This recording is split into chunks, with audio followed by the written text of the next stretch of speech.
Hi, this is Jason from Horrific Nightmares. Welcome back to the Terror in the Isles Challenge.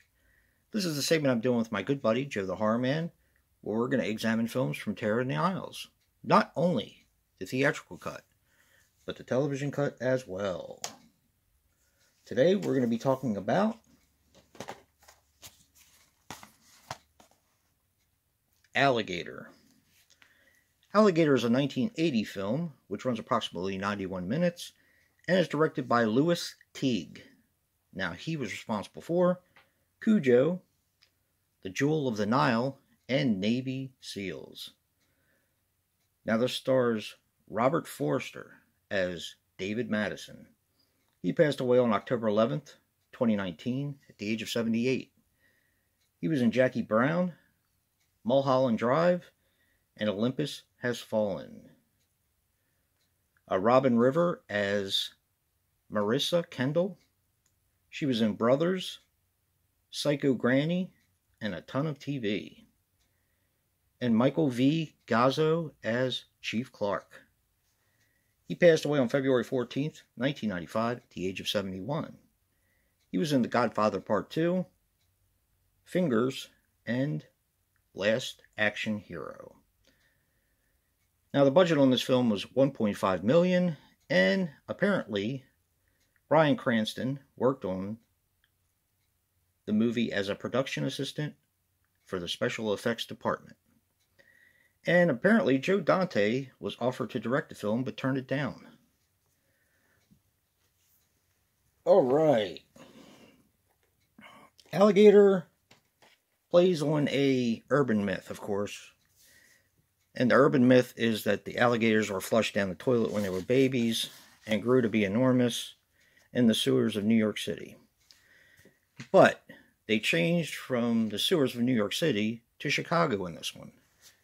And they also had to find plausibility with the alligator becoming enormous. So here's the story. A little girl, after seeing an alligator show, guy gets his leg almost bit off. Her father, I guess, buys her a little alligator that she names Ramon. And for no reason other than the fact that he seems like a complete jerk, he comes home one day and throws it in the toilet and flushes it into the sewer in Chicago.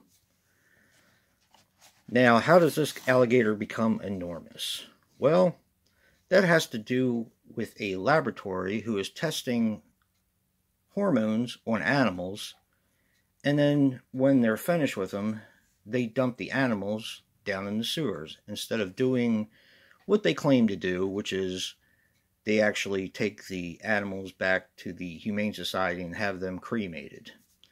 So they're actually trying to save money, of course, and just dumping them in the sewers.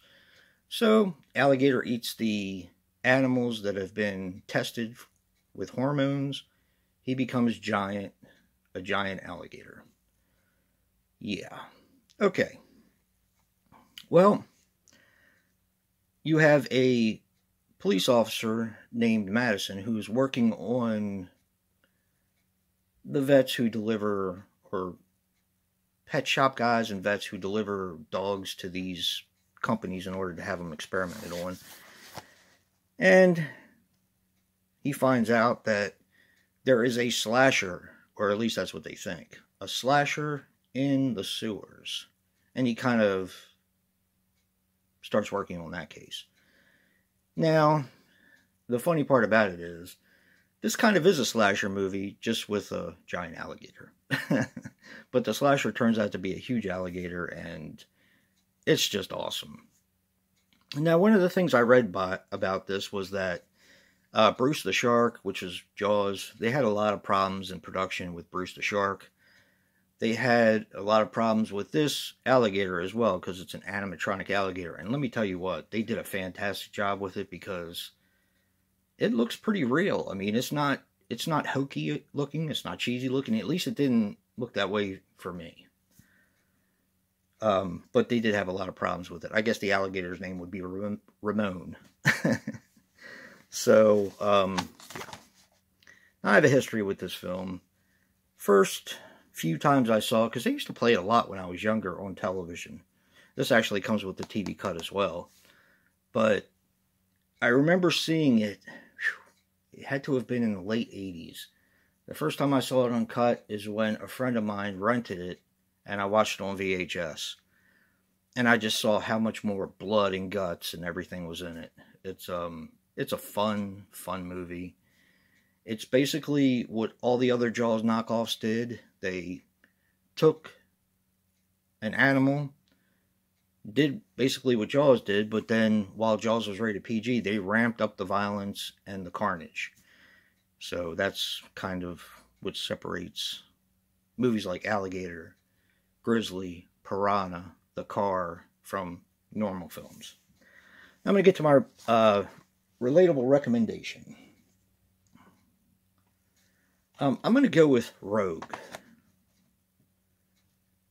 This is a Dimension Extreme, and seems to be one of everyone's favorite Dimension Extreme films. I loved it. I thought it was great. The CGI is a little wonky in spots, but overall, this is a really fun movie. I also thought about using Blackwater, the original, but I think this fits Alligator a little bit better. So, check out Rogue, check out Alligator, and don't forget to check out Joe's review and see what he picked as a recommendation. And if you like what you see in here, hit that like button and subscribe. And until next time, peace.